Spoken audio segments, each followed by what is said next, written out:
Ravi de vous retrouver pour ce spécial en ce mois béni du Ramadan. Nous allons parler de la santé et plus précisément de la campagne nationale de poliomyélite lancée le 28 mars dernier par la ministre de la Santé, Nahamid Hamdi Ould Mouknaz. Et pour avoir davantage d'informations sur ce sujet, nous recevons M. Si Bokar Mbarek, chef service au programme national de l'éducation pour la santé.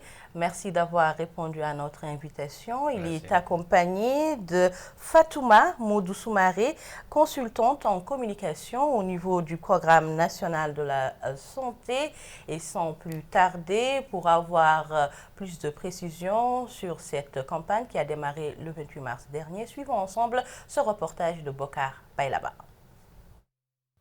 Cette campagne vise à immuniser et vacciner environ 850 000 enfants, dont l'âge se situe dans la tranche d'un jour à 5 ans parmi les enfants mauritaniens étrangers résidant dans notre pays, afin d'élargir l'assiette de la couverture immunitaire contre la poliomyélite. D'ailleurs, la ministre de la Santé, Mme Nahamid Hamdi Ould Mouknaz, a rappelé la gravité de la polio, une maladie très contagieuse qui envahit le système nerveux et peut provoquer une paralysie complète en peu de temps, touchant principalement les enfants de moins de 5 ans. Elle a indiqué que des efforts de grande envergure en matière de santé publique ont été déployés, notamment la riposte immédiate et la surveillance des maladies infectieuses, la mise à disposition de vaccins sûrs et le renforcement des infrastructures nécessaires pour que notre pays soit à l'abri des épidémies dangereuses dont la poliomyélite. La ministre de la Santé a salué le rôle efficace joué par les partenaires de développement pour leur soutien continu afin de prévenir la réapparition de la polio dans notre pays. Autre allocution, c'est celle de la vice-présidente de la région de la Saba, Mme Tahia Brahim Boussef, qui a indiqué que le secteur de la santé occupe une place de choix dans le programme du président de la République et dans l'action du gouvernement. Elle a énuméré les nombreuses avancées enregistrées dans le domaine de la santé, se félicitant de la priorité accordée à ce secteur vital. À son tour, le maire de la commune de Kifa, Jemal Kebout, a souligné les progrès enregistrés dans le secteur de la santé et cela a permis ainsi de faire face avec succès à la pandémie de Covid-19, comme en témoignent les capacités d'équipement, de transport, de prise en charge et d'accueil sur l'ensemble du territoire national. En ce qui concerne les explications détaillées de la maladie de la poliomyélite, c'est le directeur général de la santé, Mohamed Mahmoud Eli Mahmoud, qui s'en est chargé. Il a indiqué que son éradication passe par le renforcement de la couverture vaccinale à travers ce genre de campagne et le renforcement de la surveillance afin de détecter rapidement tout cas suspect. A noter que cette campagne nationale se poursuivra pendant 4 jours et tous les moyens ont été mobilisés pour assurer son succès. Le département de la santé a déployé plus de 3600 membres des équipes participant à la campagne. À cela s'ajoute la fourniture de vaccins en quantité suffisante au niveau de tous les centres et des équipes mobiles qui sillonnent les quartiers sur la base d'une approche de porte à porte. Merci Bokar pour ces explications. Sans plus tarder, je vais m'adresser directement à M. Si Bokar. Quel est le contexte de l'organisation de cette campagne de vaccination? Merci.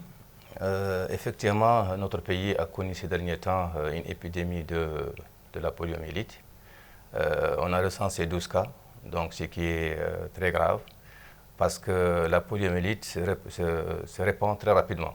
Un enfant contamine 200 enfants. Et donc, vous imaginez que 12 cas, si chaque enfant contamine 200 enfants, et si les 200 enfants, chacun contamine 200 enfants, donc vous voyez l'ampleur et la gravité de la situation. C'est dans ce cadre que le ministère de la Santé, avec ses collaborateurs, avec ses partenaires, donc, ont organisé donc, cette campagne de vaccination afin d'éradiquer, donc, bien sûr, cette maladie. Donc, ça, c'est la première partie de la campagne. Donc, il y aura 2 parties. Ça, c'est la première phase, donc, qui va consister à faire vacciner tous les enfants mauritaniens et non mauritaniens, donc de 0 à 5 ans. Mais qu'est-ce qu'une poliomyélite? C'est la question qu'on a envie de se poser des fois. On parle de campagne de vaccination de la polio. Qu'est-ce que d'abord la poliomyélite? La poliomyélite, c'est une maladie infectieuse, virale. Donc, elle attaque tous les systèmes nerveux donc, de l'enfant et se manifeste par une paralysie des membres inférieurs. D'accord. Merci beaucoup. Merci d'avoir répondu à notre invitation, Fatouma Modi Soumaré. Je rappelle que vous êtes la consultante en communication du Programme national d'éducation pour la santé. Alors, quelle stratégie avez-vous adoptée pour cette présente campagne? D'accord, merci à vous pour l'invitation. On va tout d'abord souligner l'importance de communiquer dans les médias pour sensibiliser la population à faire vacciner leurs enfants, comme l'a dit mon collègue, leurs enfants de 0 à 5 ans. Le PNEPS, tout d'abord, le Programme national de l'éducation à la santé, c'est un programme qui s'engage fermement pour la promotion de la santé publique. Donc, ce sont des experts en communication et en sensibilisation qui ont une approche communautaire pour sensibiliser la population à faire vacciner leurs enfants. Donc le rôle du programme avec les différentes organisations et institutions qui nous accompagnent comme l'UNICEF, l'OMS, le PEV et les différentes DRS qui sont dans nos wilayas, c'est de communiquer un maximum, de sensibiliser sur le terrain pour que les familles aient accès à l'information, pour qu'elles sachent que leurs enfants doivent se faire vacciner contre la polio, qui est une maladie dévastatrice pour les enfants et pour leur avenir. Donc notre approche communautaire, elle se traduit par l'intervention de la société civile, des ONG qui sont sur le terrain, qui sont au plus près des populations, qui connaissent les problématiques des populations et comment les approcher pour justement amener cette information.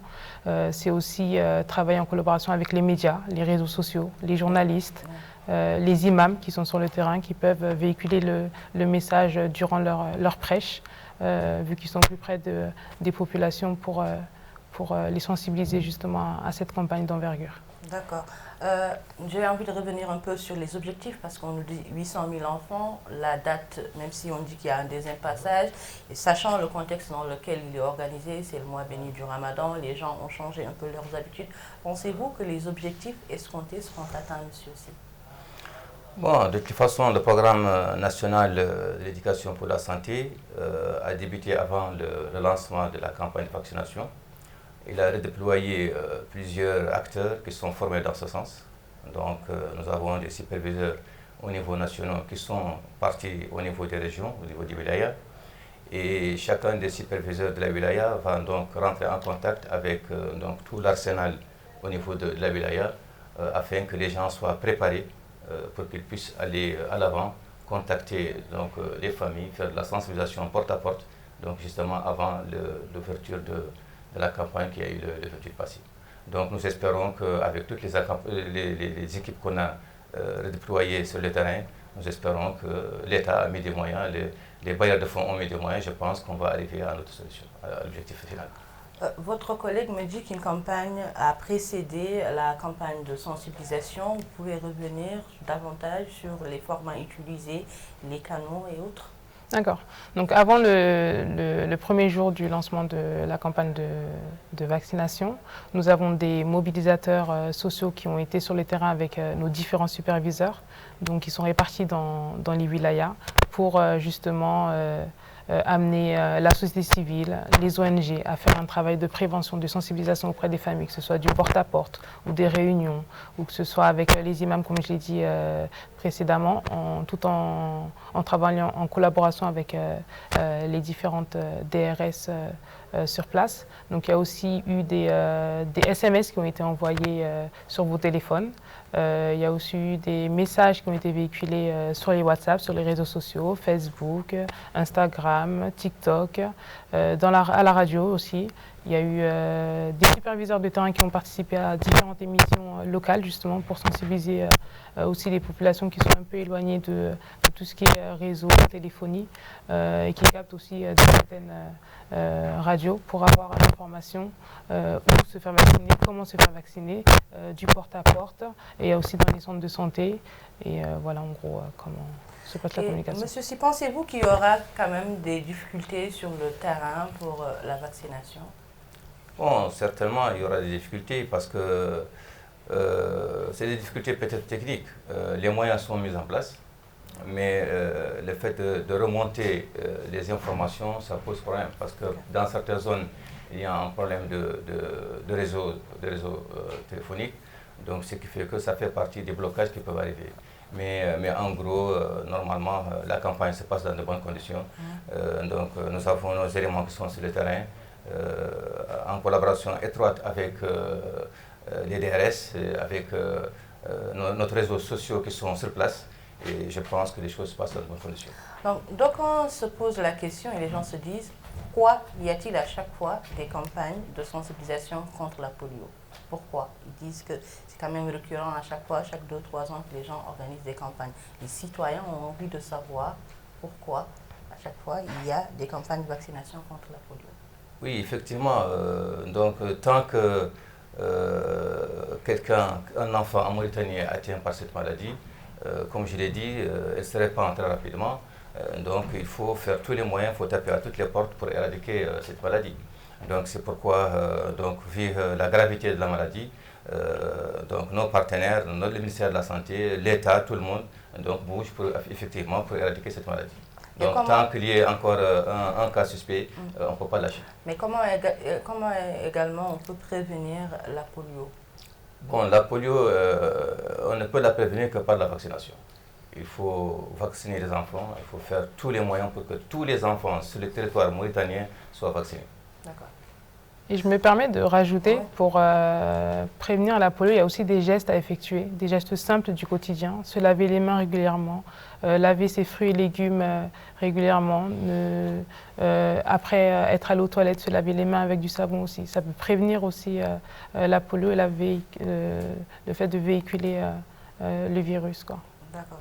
Donc, vous allez revenir un peu sur l'importance du rôle de la communication dans ce genre de campagne, parce que si on me dit qu'une campagne a précédé la campagne de vaccination, qu'une campagne de multimédia l'a précédée, qu'ensuite pendant la campagne, qu'elle est accompagnée d'une campagne de sensibilisation, vous pouvez revenir un peu sur l'importance de la mobilisation, mais l'importance aussi de la communication dans ce genre de campagne. La communication, c'est un des piliers de cette campagne. La population qui est informée de ce qui se passe sur les territoires, elle va prendre des initiatives, informer ses voisins, informer les membres de sa famille. C'est une campagne qui est nationale, donc il y a des outils aussi qui sont utilisés, que ce soit des affiches, des banderoles, des dépliants. Donc une personne qui a accès à cette information va faire le geste de faire vacciner son enfant ou de faire passer le message aux gens qui ont des enfants pour les faire vacciner. D'accord. Donc, faire vacciner ses enfants, c'est important, nous dit-on. Mais est-ce qu'aujourd'hui, les statistiques montrent quand même une certaine influence? Parce qu'aujourd'hui, on est le 30, ça fait 2 jours que la campagne a commencé. Est-ce que les chiffres que vous avez au niveau de votre programme montrent quand même un certain engouement pour cette campagne? Oui, effectivement, il y a une commission nationale, donc une commission technique qui se voit chaque soir, qui reçoit toutes les données au niveau de l'ensemble du territoire national, donc qui suivent de près l'évolution de la situation. Et jusqu'à présent, donc l'évolution est dans le bon sens. D'accord. Et est-ce qu'il y aura un seul passage ou 2 passages? Parce que 800 000 enfants quand même pour une période de 4 jours. Dans tous les cas, pour qu'il y ait une sécurisation du premier passage, donc il est effectivement nécessaire de faire le deuxième passage. D'accord. Et dans ce sens, Madame Soumaré, comment vous travaillez en collaboration avec le programme pour justement toucher le maximum de citoyens à travers les réseaux de communication qui, nous le rappelons aujourd'hui, ne sont plus que les canaux de communication traditionnels, mais ajouter à cela le digital? Comment faites-vous pour faire face justement à certaines désinformations? Comment vous vous organisez pour mieux faire passer le message? C'est vrai que plus on avance avec le temps et plus on voit que les canaux de communication se diversifient. Donc en collaboration justement avec nos partenaires, soit l'UNICEF, le PEV ou l'EMS, on travaille beaucoup avec les différents experts en communication pour avoir un plus gros impact auprès de la population. Donc, c'est aussi travailler avec des journalistes, avec des médias locaux, pour que l'information passe au plus près de la population. Et voilà, j'ai oublié un peu les choses. D'accord. Donc, vous avez des messages à faire passer ou oui, des messages à faire passer pour cette campagne, cette présente campagne qui va se dérouler, je rappelle, du 28 au 31 mars 2024 sur toute l'étendue du territoire national. Et il est important aussi de recontextualiser parce que cette campagne intervient en riposte. Au niveau de la Mauritanie, nous avons enregistré 2 cas, mais au niveau également de la sous-région, des cas ont été enregistrés. Oui, le message ici, c'est que l'ensemble des enfants qui sont sur le territoire mauritanien doivent être vaccinés. Nous, on appelle donc les parents, les familles, les amis, tout le monde à prendre ces enfants qui sont cibles de 0 à 5 ans, les amener dans les centres de santé pour les vacciner, même en dehors de cette campagne. Ça, c'est premièrement. Deuxièmement, après la campagne aussi, on souhaiterait que l'ensemble des parents prennent les enfants de 0 à 9 mois systématiquement pour les amener au niveau des centres de santé, au niveau des postes de santé, pour qu'ils soient vaccinés contre la poliomyélite. Donc c'est la seule chance qu'on aura pour éradiquer donc, ce virus qui est extrêmement dangereux et qui paralyse, comme je l'ai dit, les enfants et même voir la mort. Hein. Donc c'est un virus qui est extrêmement dangereux, donc il peut paralyser, mais aussi il peut tuer. Donc c'est nous tous ensemble qu'on doit veiller pour que les enfants soient vaccinés, même s'ils ne sont pas vaccinés dans cette campagne. Les autres jours qui suivent, donc les vaccins sont disponibles dans les centres, donc les enfants doivent être vaccinés, les parents doivent les amener, et surtout les enfants de 0 à 12 mois, pour qu'ils puissent, 9 mois, pour qu'ils puissent être vaccinés. C'est une épidémie, il en parle et c'est dangereux. Nous savons que nous sommes dans un pays où la diversité culturelle existe. Est-ce que dans vos moyens de communication, vous avez prévu des spots ou des pubs dans les langues nationales?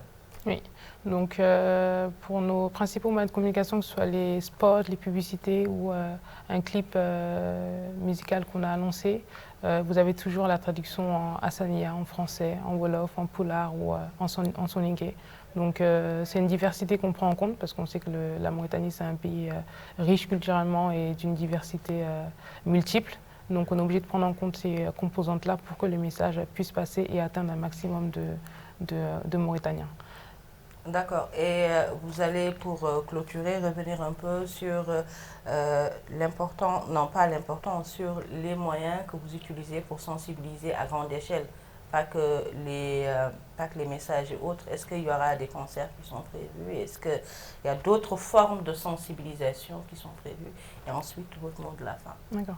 Donc dans cette première phase de la campagne, non, il n'y a pas de concert de prévu ou de festivités autres. Donc pourquoi pas réfléchir pour la deuxième phase en fonction de l'impact que la première phase de campagne aura. Donc le mot de la fin, je dirais, faites vacciner vos enfants de 0 à 5 ans, c'est important pour les protéger, leur garantir un avenir prospère et en bonne santé. D'accord.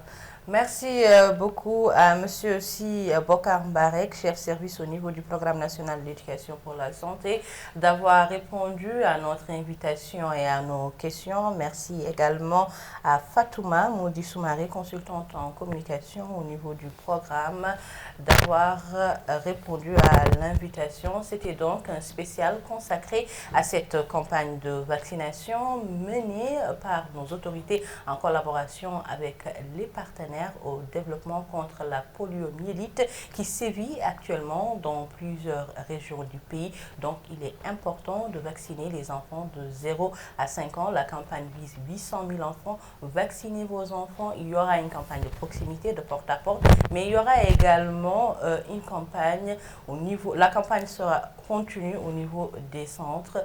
Allez vacciner vos enfants. Merci et à très bientôt sur les antennes de votre chaîne nationale El Mauritania.